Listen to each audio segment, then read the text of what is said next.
Hi everyone, welcome. This is Throwback Thursday and this is Alice for Crafting Candy Stamps. And today we are using You're Stu-pand-ous. And I just love them.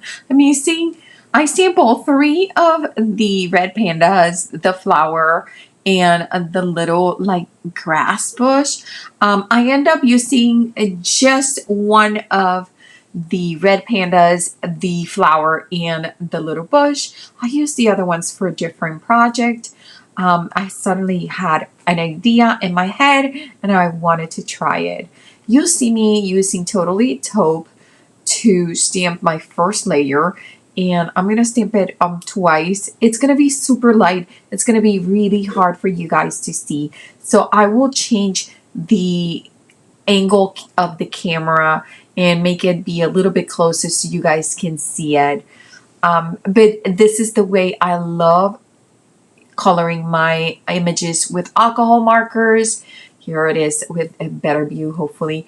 And I am going to color them. It's going to maybe look like a bit of a hot mess, but it all comes together. You have to trust the process.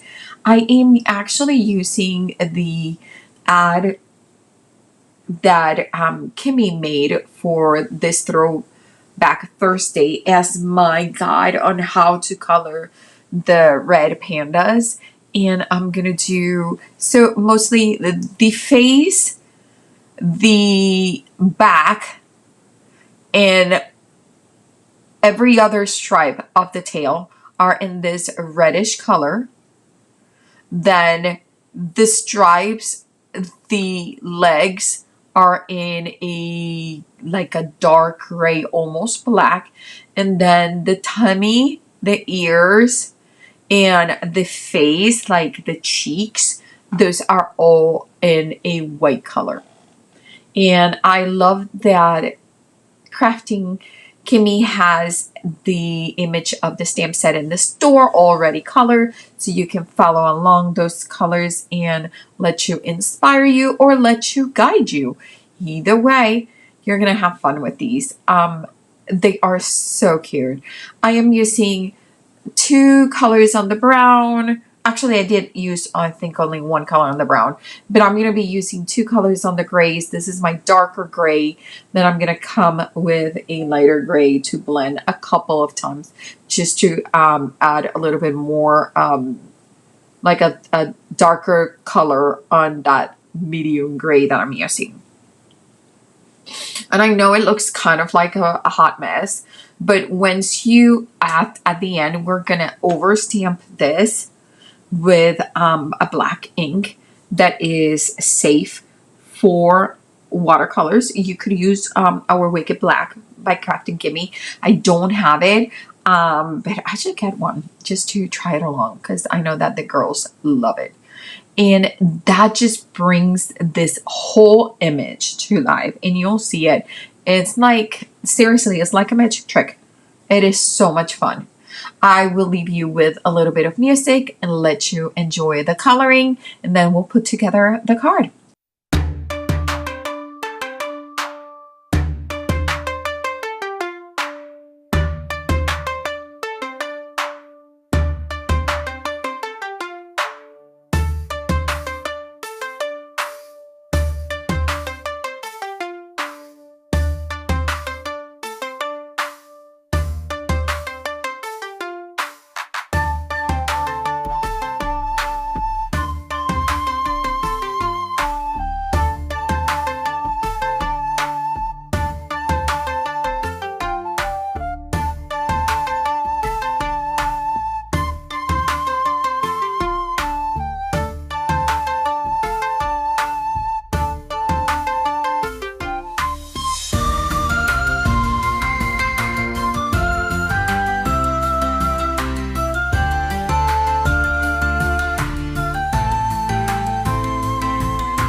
Did you see that it's like magic?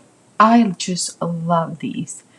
I did fussy cut them. I am bringing a little bit of water and a brush, and then I realized, oh my god, I'm going the wrong way.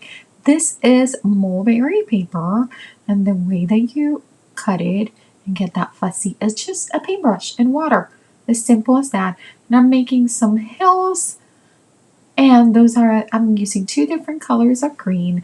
Those ones have like little threads of gold color, which I love them. So we have 4 strips now coming from 2 pieces of paper.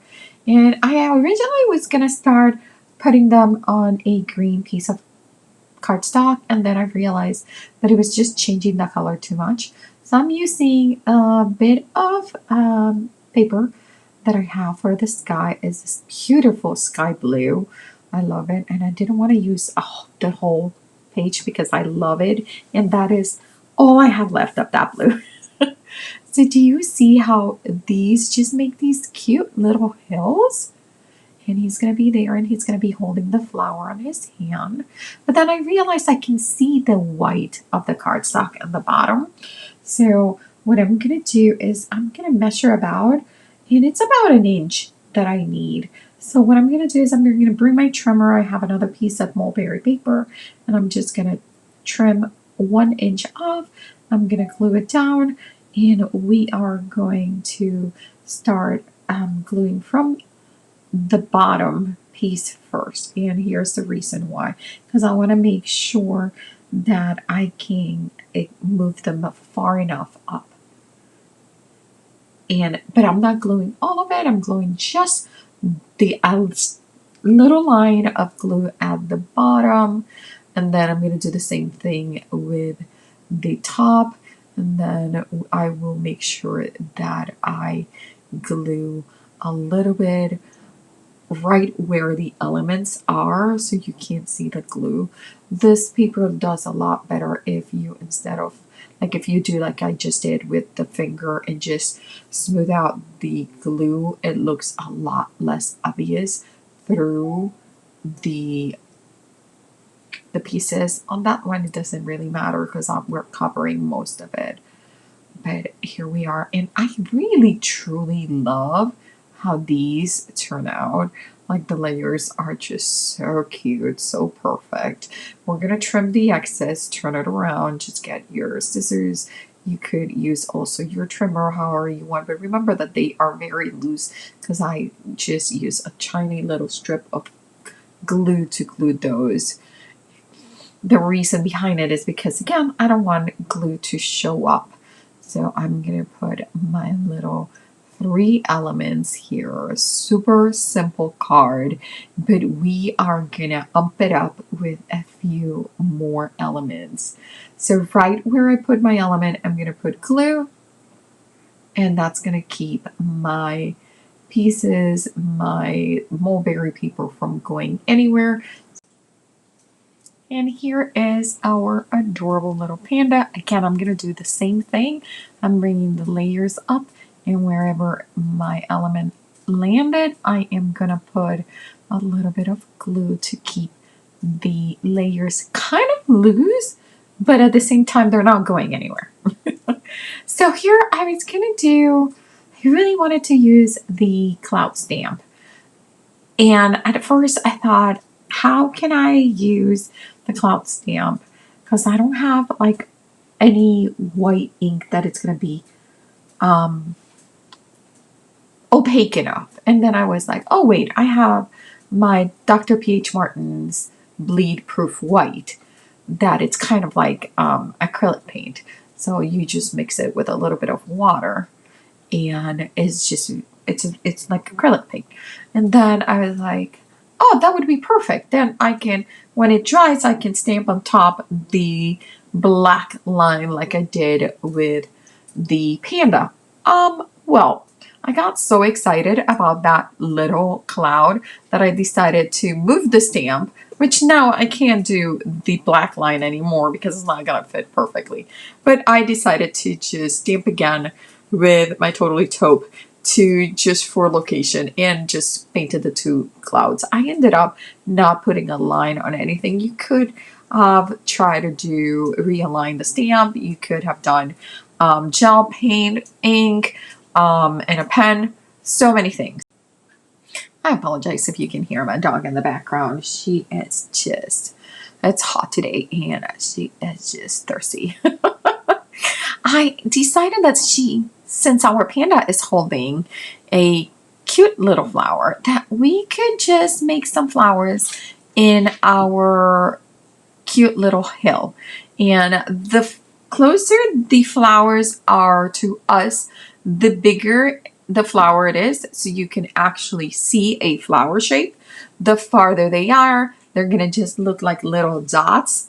So you can just do random dots here and there in the green mulberry paper. These ones in the middle, I'm kind of adding a little bit more texture because they would be a little bit bigger than the ones in the real back. I love how these turn out. I wish I had done them before I glued the the panda, but I really love how it turned out. We're gonna do Stabilo all pencil for the center of the flowers in yellow, and I'm actually, since the white is still wet, I am dipping the pencil directly on the bit of water and ink that I have there, and then I am using the pencil directly on top to color the centers of the flowers. Lastly, we're gonna just ground him a little bit with a brown watercolor pencil, also for the tail, and I did not let those flowers dry, so patience is not one of the virtues that I have. So here it's just I'm blending the coloring, but just wanted to make sure that he was not floating around. And I really like how this is going on. Now, we need a sentiment, and the sentiments in this set are just so cute. So first one is there's no one like you. Have a pandastic day. Time without you is unbearable. And have a stupendous day. Now, so I chose time with you is unbearable because I'm sending this one to my daughter, Bianca, to college. And I thought that would be adorable. And I know that she likes cute little critters. So this is the perfect card for her. I am going to be cutting with a die cut that I wish had been a little bit taller. But the way, even though it ends up being a very tight cut, I end up adding a little bit of gold glitter cardstock to the back of that tag, of that little flag, and it just works out. This is your first Throwback Thursday. Let me just give you a little bit of information. On Thursdays, either here in our channel or in our Facebook group, we have a video of us using one of the sets that have been released a little bit of time ago, and we create a card. We showed you a little bit of inspiration. Plus, Kimi is so generous that she always put that set on sale, and most of the time she has the set the entire month on sale, so you kind of have a good idea of what the themes and videos are for the rest of the week. So join us every Thursday here in the Facebook group to create some cards and use your stamps, or get ahead and get some great deals. Thank you so much. And remember, don't leave your crafting for tomorrow. Start today.